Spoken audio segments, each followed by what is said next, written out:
Dear students, now in this new session, I will teach you the second poem of your syllabus, which name is True Beauty, written by Thomas Carey. This poem is very sad. This poem is a very sad poem, but the essence of this poem is very deep, very meaningful. What is it is a question which arises again and again in our mind, that what is called beauty? What is true beauty? The poet Thomas Carey has explained in this poem what is true beauty. According to the poet, there are two types of beauty. One is physical beauty, which means the beauty of our face,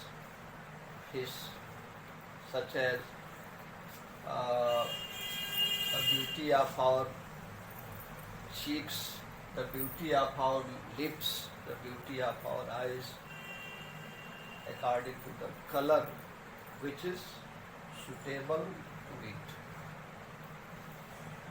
So the first part or the first type of beauty which the poet has delineated in this poem is physical beauty, means the beauty of body. यहाँ कवि ने सौंदर्य के को दो तरह से परिभाषित किया। एक वह जो जिसे हम शारीरिक सौंदर्य कहते हैं, वो शरीर की सुंदरता से जुड़ी होती है, शरीर की सुंदरता से रिलेटेड होती है। जैसा कि हमने लिखा भी है कि ये सुंदरता ही वो आधार होती है जिस पर प्रेमी और प्रेमिका का प्रेम टिका होता है। Just as the poet begins here, he that loves, he means the person who may be called a lover, means a lover that loves a rosy, एक प्रेमी जो प्रेम करता है, लेकिन किससे प्रेम करता है, किस चीज से प्रेम करता है? तो फर्स्ट थिंग इज अ रोजी चीक। किसी भी अपनी प्रेयसी के उन चीक से, उन कपोलों से प्रेम करता है जिसका colour just like a rose, गुलाब की तरह। Are a coral lip admires, are coral जो एक स्टोन है जिसे हम मूंगा कहते हैं, इसका colour deep red. Coral lip admires, admire means to praise, प्रशंसा करना। तो यदि कोई प्रेमी अपनी प्रेमिका की तारीफ इसलिए करता है कि उसके होठ मूंगे जैसे हैं या उसके कपोल गुलाब जैसे हैं, are from star like eye that seek fuel to maintain his fire, या उसकी आंखें सितारों जैसी हैं। It means it is the base of the love of first type of lover, means one who loves because of physical beauty. to maintain his fires. It means his love is maintained so far as the rosiness of cheek is maintained,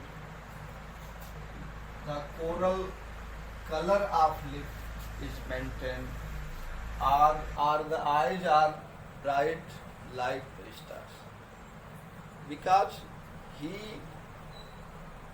does not love to his beloved, but he loves his beloved because these things, cheeks, lips or eyes, are fair. As old time makes this decay, and we know that the physical beauty declines, decays with the passage of time. समय के साथ हमारा शरीर जो है वो धीरे धीरे उसका सौंदर्य धीरे धीरे क्षीण होता जाता है। तो अगर हमारे प्रेम का आधार वो सौंदर्य है या वो रोजिनस, कपोलों की जो उनका गुलाबीपन है, होठों का मूंगापन है, या फिर आँखों की सितारों जैसी लाइट है, तो वो तो हमेशा बनी नहीं रह सकती, क्योंकि old time, this time, when old time approaches in our life, makes these decay.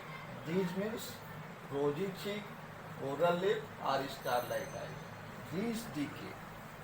जैसे ही वृद्धावस्था आता है ये सारी चीजें डीके हो जाती हैं, माने इसकी रंगत समाप्त हो जाती है। So his flames must best way.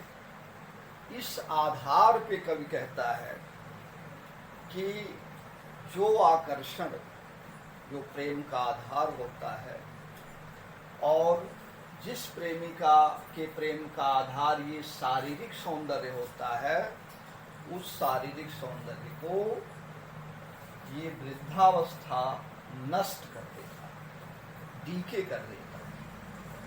तो बताओ कि जब आधार ही नष्ट हो गया तो उसका प्रेम बरकरार रह सकता है?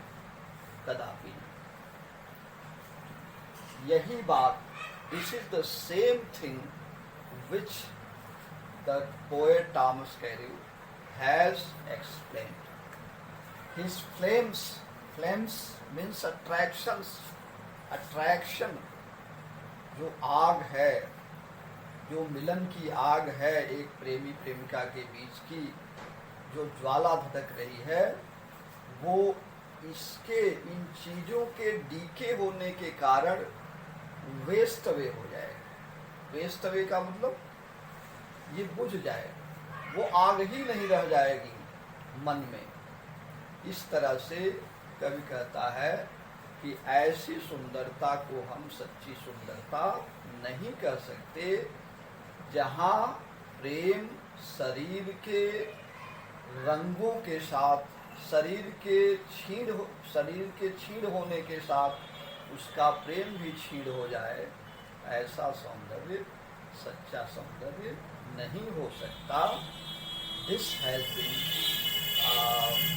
explained in this first part of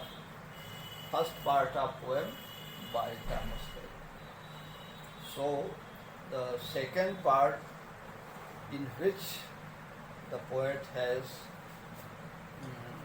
has explained about true beauty. What is true beauty? Means which beauty remains live throughout our life, has explained in the second part of the poem. So this is the important stanza for you, and it is always asked in question papers, just as central idea or explanations. I will write down explanations next. Thanks.